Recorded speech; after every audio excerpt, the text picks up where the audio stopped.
Hello students. Today's topic is ways to develop teacher autonomy. शिक्षक स्वायत्तता विकसित करने के तरीके। अभी तक हमने पिछले सारे वीडियोस में शिक्षक स्वायत्तता क्या है, उसको प्रभावित करने वाले कारक कौन से हैं, इस बारे में पढ़ा था। अब हम इस वीडियो में देखेंगे कि हम शिक्षक की स्वायत्तता को कैसे विकसित कर सकते हैं। हाउ कैन वी डेवलप और what are the ways to develop teacher autonomy. This is the topic from your subject Nai Talim skill based learning unit 1। ये आपके पहले यूनिट के का टॉपिक है और विषय का नाम है नई तालीम कौशल आधारित अधिगम। So let's start. पहला, एनकरेजिंग स्टूडेंट्स प्रिपरेशन, छात्र तैयारी को प्रोत्साहित करना। आप जितना ज़्यादा अपने स्टूडेंट्स को एनकरेज करेंगे कि वो अपने सब्जेक्ट में परफेक्ट हो जाएं, उसमें एक्सपर्टाइज़ ले आएँ, उसमें वो पारंगत हो जाएं, उतना ज़्यादा टीचर ऑटोनॉमी प्रभावित होगी, उतनी ज़्यादा आपको फ्रीडम मिलेगी अपने छात्रों के साथ काम करने के लिए। Next, using authentic materials and real language, प्रामाणिक सामग्री और वास्तविक भाषा का उपयोग करना। यानी कि जितने भी एड्स, टीचिंग एड्स आप यूज़ करते हैं, टीचर अपने क्लासरूम में अपने बच्चों को पढ़ाने के लिए, अपने छात्रों को पढ़ाने के लिए, वो सारे टीचिंग एड्स ऑथेंटिक होने चाहिए और वो जो भाषा यूज़ करते हैं वो बहुत ही सहज और सरल होनी चाहिए, ताकि छात्र जो हैं वो सही अर्थ तक जल्दी से पहुंच जाएं, सही कंसेप्ट का डेवलपमेंट हो और उनका नॉलेज विकसित हो सके, नॉलेज डेवलप हो सके।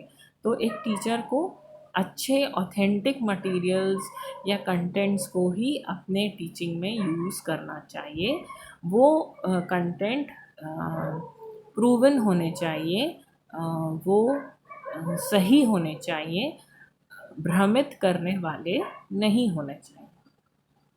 नेक्स्ट इज इंडिपेंडेंट इंक्वायरी या स्वतंत्र जांच, यानी बच्चों को स्वतंत्र कर देना चाहिए। वो इंक्वायरी मेथड के थ्रू, वो जांच विधि के थ्रू अपने खुद ही अपने प्रॉब्लम्स को जज करें कि वो कहाँ पे अटक रहे हैं या उनकी परेशानी क्या है, या किसी पर्टिकुलर लेसन को पढ़ाते समय हम इस विधि को अपना सकते हैं जहाँ पे हम बच्चे का ह्यूरिस्टिक मेथड के थ्रू उनको पढ़ाएं, ताकि वो खुद ये जज कर सकें कि वर्तमान में समस्या क्या है और उसका सल्यूशन कैसे निकलेगा, उसका समाधान कैसे निकलेगा, और वे छात्र जो हैं वह खुद ही समाधान तक पहुँचे।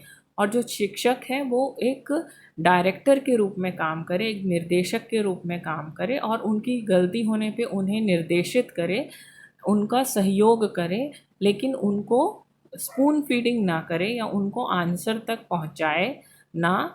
वो छात्र स्वतंत्र रूप से जांच करके अपनी समस्या और उसके समाधान तक पहुँचे।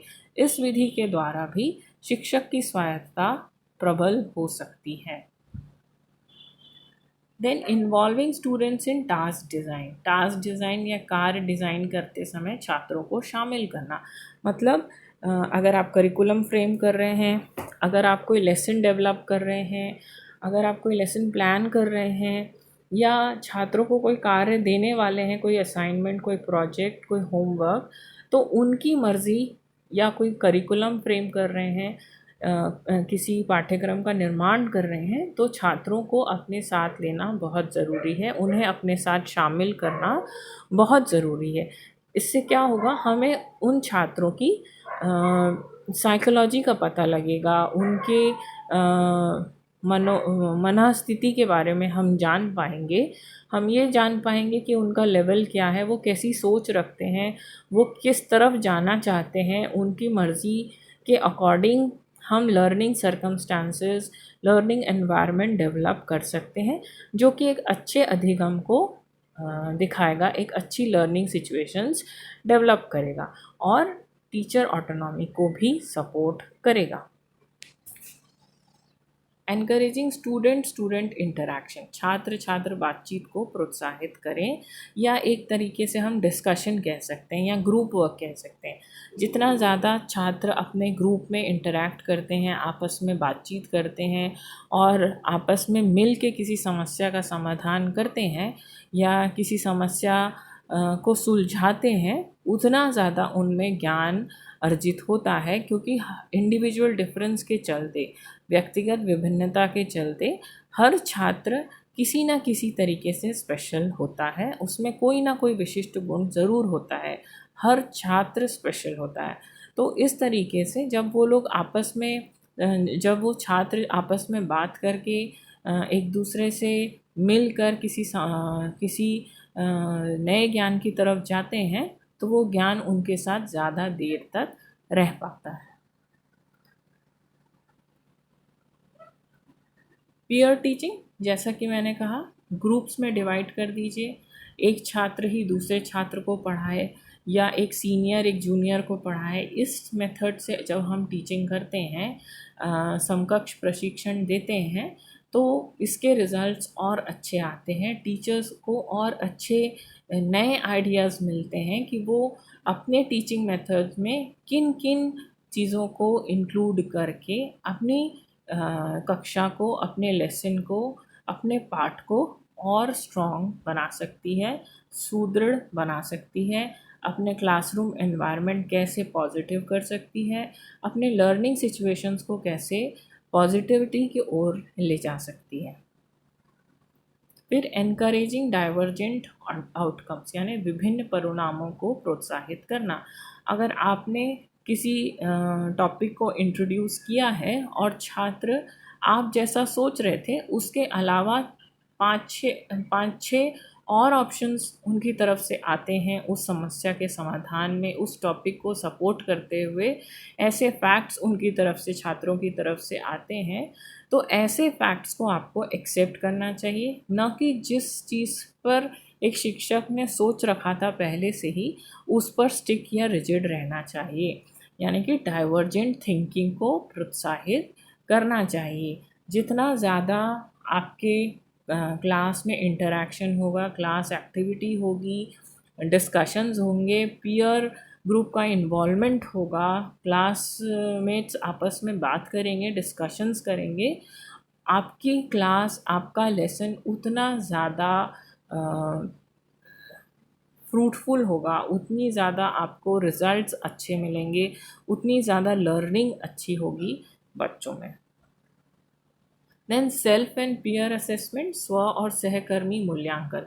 जो भी कार्य आप कर रहे हैं, जो भी पाठ आप पढ़ा रहे हैं शिक्षक के तौर पे कक्षा में, उसका असेसमेंट, उसका मूल्यांकन अपने आप से खुद से करके देखिए और उसके बाद अपने सहकर्मियों से, अपने छात्रों से उसका असेसमेंट करवाइए, ताकि आपको पता चले कि आपके द्वारा पढ़ाया गया पाठ क्या आपको अच्छा लग रहा है, क्या आप जैसा चाह रहे थे वैसा आउटकम आपको मिल रहा है।